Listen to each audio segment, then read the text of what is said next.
Hello दोस्तों, UP पेट 2022 pre exam की गुप्त वंश की क्वेश्चंस एंड आंसर्स की सीरीज में आप सभी का बहुत बहुत हार्दिक स्वागत है। तो इस वीडियो में हम लोग कवर करने वाले हैं टॉप 20 क्वेश्चंस एंड आंसर्स और विद एक्सप्लेनेशन के साथ में। तो बिना किसी देरी के लेते हैं आज का पहला क्वेश्चन। आज का हमारा पहला क्वेश्चन है, हर्षेण किसके दरबारी कवि थे? तो इसका आंसर हो जाएगा समुद्रगुप्त। तो किसके दरबारी कवि थे हर्षेण? समुद्रगुप्त के दरबारी कवि थे। फ्रेंड्स, यहाँ पे आपको मैं साफ साफ बता दूं कि जो यूपी पेट का सिलेबस है उसमें साफ साफ मेंशन है गुप्त वंश से संबंधित सिर्फ 2 ही राजाओं से संबंधित क्वेश्चंस पूछे जाएंगे। कौन कौन से? तो समुद्रगुप्त और चंद्रगुप्त द्वितीय। तो यहाँ पर मैंने जो क्वेश्चन लिए हुए हैं वे दोनों राजाओं से संबंधित हैं और किसी भी राजा से संबंधित मैंने प्रश्न नहीं लिए हैं। ठीक है। तो क्वेश्चन नंबर 2, समुद्रगुप्त को भारत का नेपोलियन किसने कहा था? तो यहाँ पे आंसर होगा स्मिथ ने। आप सिर्फ स्मिथ ध्यान रखें, ठीक है। किसने कहा था? तो स्मिथ ने कहा था। और कहाँ कहा था? तो इनकी एक पुस्तक है early history of India. Early history of India book में स्मिथ ने समुद्रगुप्त को भारत का नेपोलियन कहा था। ठीक है। तो इस क्वेश्चन से आपके कई जो है क्वेश्चन कंप्लीट हो गए। एक तो ये कि भारत में नेपोलियन किस शासक को कहा गया? तो समुद्रगुप्त को कहा गया। फिर जो स्मिथ है उसकी बुक का क्या नाम है? तो early history of India.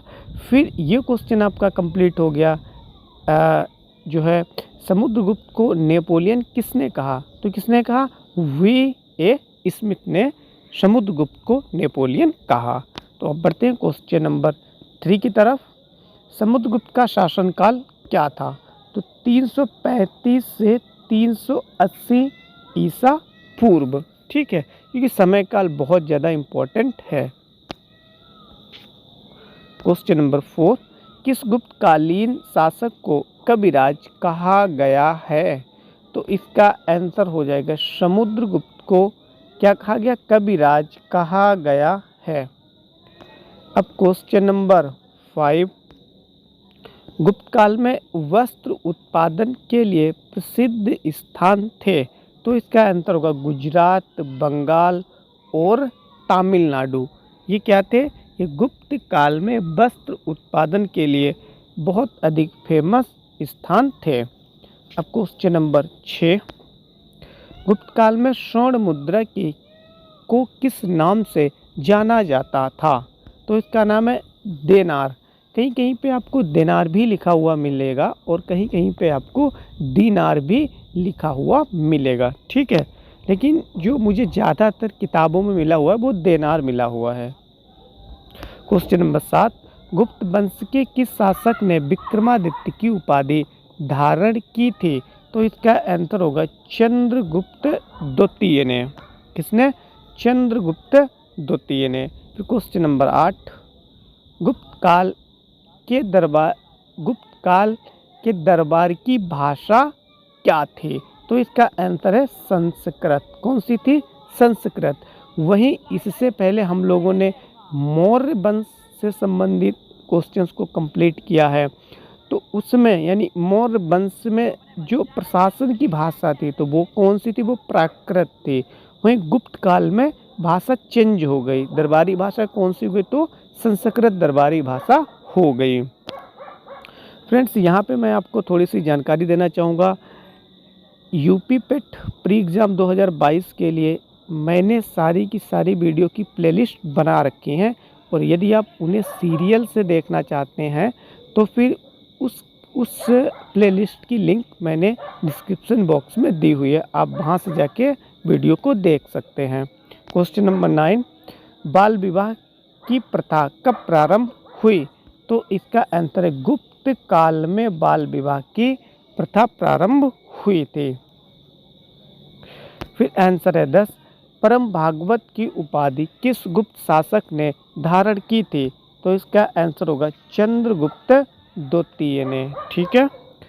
Question 11, चीनी यात्री फयान किसके शासनकाल में भारत आया था?